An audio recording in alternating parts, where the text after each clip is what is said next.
For the past 3 years, I've been featuring dairy farmers and their experiences. They were very helpful and inspiring to us. For today's video, may bibisitahin tayong kababayan natin galing Cebu na naging isang business owner dito sa New Zealand. Bago siya naging isang business owner, nagsimula siya bilang isang waitress, housekeeper, barista, at hanggang naging isa siyang manager ng isang restaurant.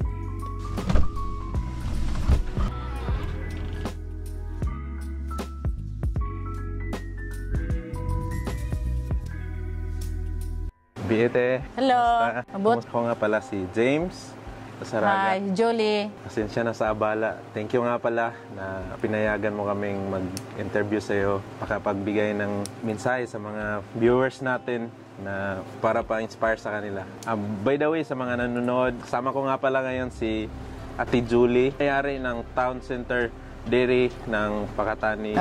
Town Center Dairy have also a Pinoy product, convenience store. Convenience store. Like have also Asian Pinoy product. Okay. Kasi ang dairy, dili din na siya na Asian. But naglagay ako ng half for Filipino product for I can support our Filipino community. Ano ba yung nag-udyok sa'yo na magsimula ng business dito sa New Zealand?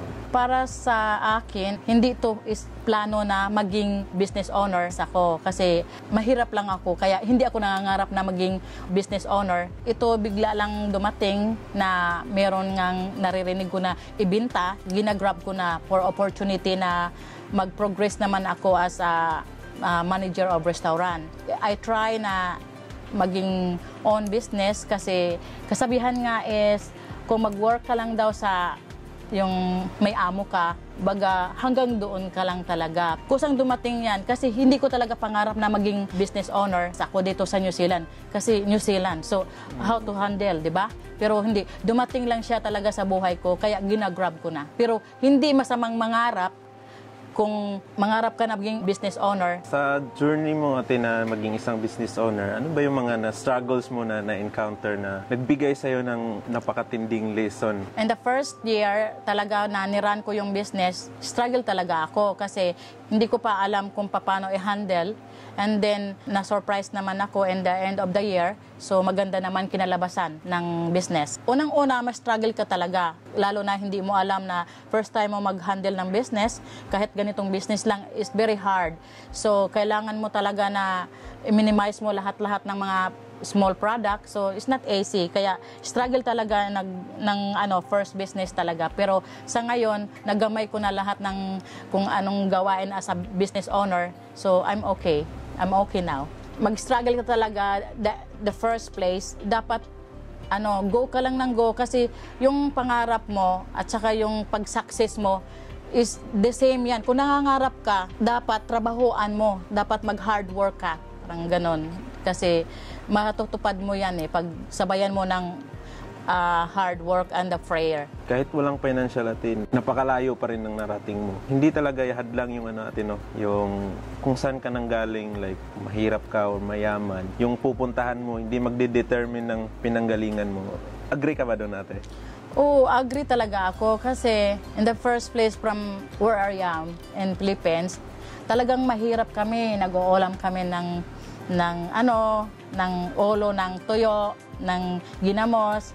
Dati, wala kaming gas sa bahay kasi wala kaming kuryente. So, humihingi pa kami ng apoy sa kapitbahay. Tapos, yun talaga, ang success mo at yung pangarap mo, kusang dumating. Basta sa time na talaga na ibibigay ni God sa'yo, kusang dumating yan. Kasi yung pinapangarap ko na dito sa New Zealand na naging dito manager ako sa restaurant, hindi ko pinapangarap to. Hindi ko as in pinapangarap kasi lang ako sa atin. Pero ang mga boss ko na sobrang appreciate sa pagtatrabaho ko na hard work, as in kahit di off ko, tinatawagan ako na available ba ako. Sabi ko yes, hindi talaga ako tumatanggi.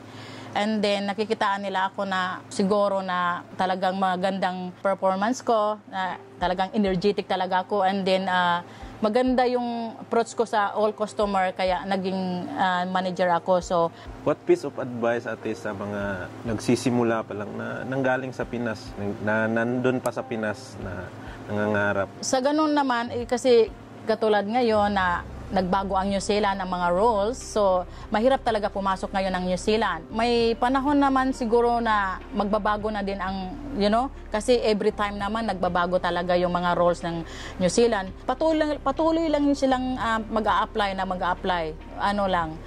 Be patient. Mararating nyo din yung kung saan nyo gusto magpupunta kahit anong bansa. Sa mga kababayan natin dito sa New Zealand, lalo na sa mga baguhan, patuloy lang tayong magdarasal, patuloy tayong gumagawa sa kabutihan sa kapwa natin. Yan ang importante. And then, just pray to the God na sana ma-bless tayong lahat. Lahat ng Pilipino ngayon din dito sa New Zealand, dapat ma-okay na yung lahat ng problema. Katulad ngayon na recession, talagang nakakaawa talaga yung ibang Pilipino natin na kasama na mapapauwi. Yung nandito sana naiiwan ngayon, ang advice ko, go lang tayo, hard work and pray. Baguhan dito sa atin sa New Zealand, so go lang tayo ng go. Basta kailangan natin na kung nag-work man tayo sa isang company ngayon, dapat ibigay natin yung the best natin na as a good worker. Hindi yung patamad-tamad tayo, lagi tayong complain sa boss natin. No, just work and work. Bibigyan ka sa Panginoon na hindi mo ina-expect na yun gift pala yun from the God. Kasi yun ako kasi hindi ko in-expect, kasi hindi ako skilled, wala akong pinag-aralan na tapos, kaya pero bless ako kasi ang Panginoon binigay ang lahat sa akin na hindi ko hinahangad. Thank you, ate. Thank you. Thank you.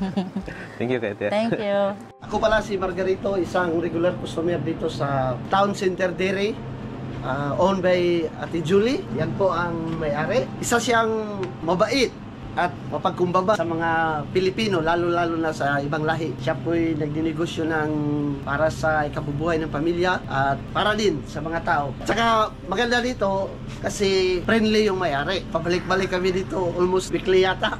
Alam naman ni ate yun. Si ate rin, isa din siyang Pilipino na nag-i-sponsor ng tulad niyan, yung Pakatani Filipino Community Basketball League or Tournament.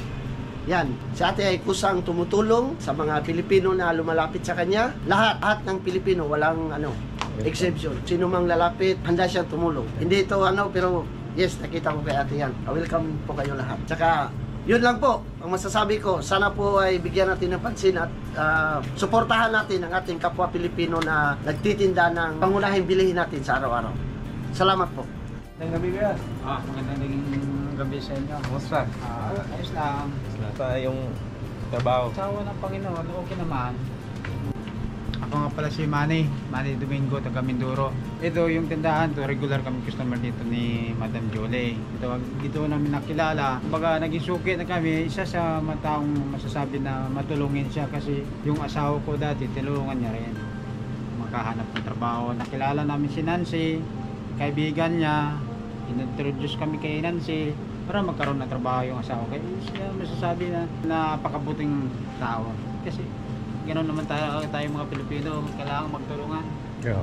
Kasi nasa na natin yan. Matagal ka na rin dito sa New Zealand. Maglilimang taon pa lang naman. Saan pa? Matagal ka nang bumibili kay ate? Oo, noon pa man. Nung hindi pa siya ang may-ari nito, yung dating si Rex ba yun?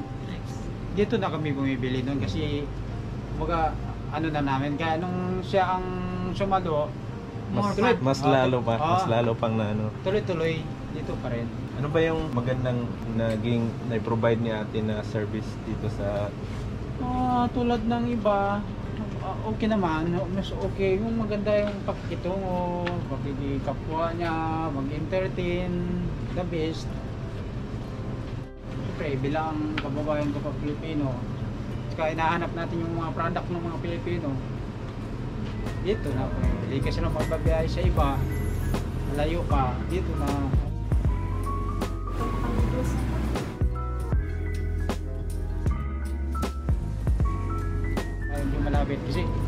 matapang mo, dito na eh. Sabi yan, thank you. Sabi yan. Ingat kayo, ingat. Ingat sa salamat.